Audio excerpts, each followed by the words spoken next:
What's going on, YouTubers, gamers and fellow hobbyists, and welcome to Hobby 1-to-1. This episode of Hobby 1-to-1 is about layering, which is the next stage of our miniature painting progress. And as you can see there, the miniature as it was completed last time on the layering the shade wash stage, which was the second stage of painting that I usually refer to. Now in this one I'm going to be layering the helmet, the tunic, the skin, the wood, all the metal stuff, the arrows, but not the flights. I'll do that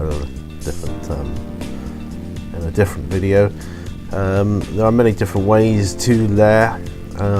You can use a dry brush and do some dry brushing as a layering method. That's rubbing gently over this. I'll cover dry brushing in another video. Or you can actually use a smaller detail brush to physically put your layers on manually, as it were.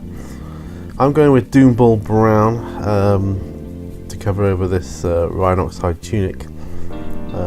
So I'm just picking out segments on the tunic using my Artificer layer brush, because it's quite a small brush and it's not a bad brush actually.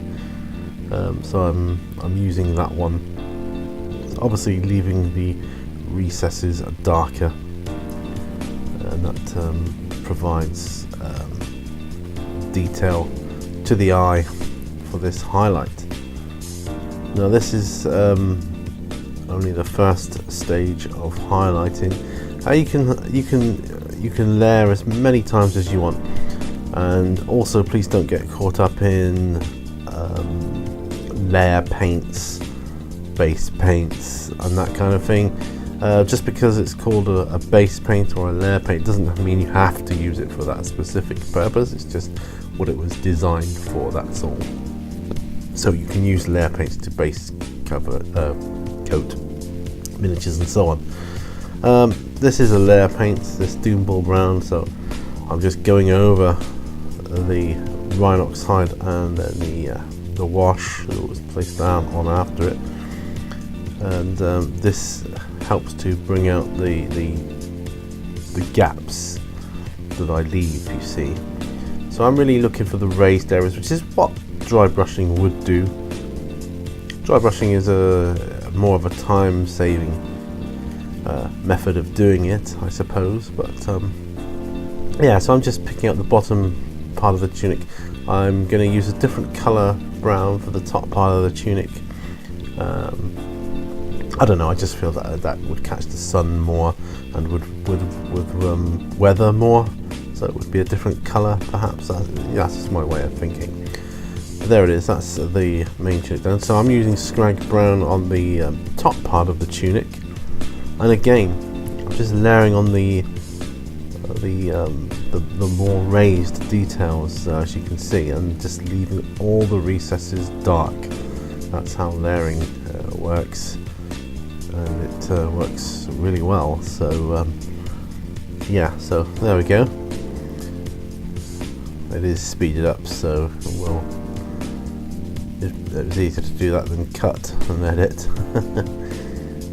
So there he is. He's kind of a bit of a lighter top, but not bad. Now each stage of layering you will get lighter and lighter, so just bear that in mind.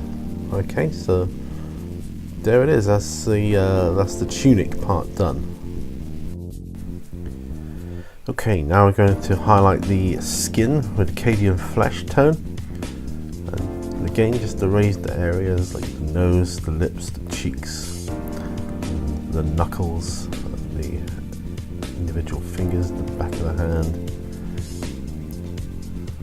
like the side of the thumbs, and just do a little bit on the underside. You don't need to worry overly, as long as it's on the upper side. And that is not just because of like shadow and things like that, but it does give quite a good effect, I feel. You see he's really coming along now, this miniature.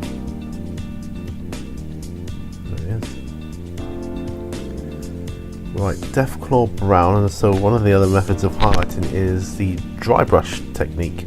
So I'm just going to quickly show you that here. I will go into it in more detail and depth in a different video. But essentially you get your dry brush. I've got a specific dry brush here, it's actually for this purpose. Just dip the end into the paint. In this case, Deathclaw Brown, nice light brown, and then get a paper towel and then just wipe off all the excess paint.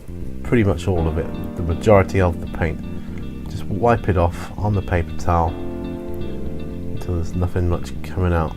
Then grab your model and then just gently brush it over the, tickle it over the surface area, just catching the raised details. So I'm doing that stick or stake and also the arrow shafts as well. Okay.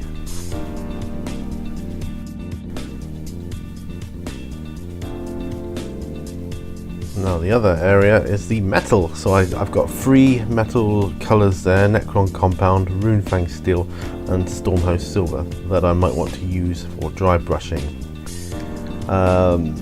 In the end I went for the lightest one because that's what I want for this model. So that's the one on the right, that's Stormhost Silver. So I decided to go ahead and dry brush with Stormhost Silver. So again, it's the same deal, different dry brush, but you know, essentially the same. Right, so the helmet and all the other metal areas, I'll just tickle it over. Same deal as I said before, just dip the brush in the end and wipe it off in the paper towel. As I said, I will go into this in more detail on a better, more suitable model that I can use to demonstrate dry brushing. One that's got loads of raised bits on it, but anyway, there you go. So I'm just brushing it over the helmet there, just where light might catch it, and obviously the hammer as well, the handle and the end. Now there is another way of doing this, achieving, you know, the highlighting. That's by doing it like not edge highlighting, but it's kind of edge highlighting. It's just like layering, just like we've done. So I think of edge highlighting as even more refined, but it is edge highlighting because it's the edges. But there you go. If you want to go even further, you just go for a lighter color again. But that would be on the next sort of stage. And there he is. That's the highlighting or the layering done for this stage of the game. Like I say, you can go for another stage with even lighter colors and just less of the edge to highlight, so you don't want to make it kind of garish or overly contrasty, just subtle. That's what you're aiming for. So thanks very much for watching. Remember, all brushes lead to war. Bye for now, folks. Bye bye.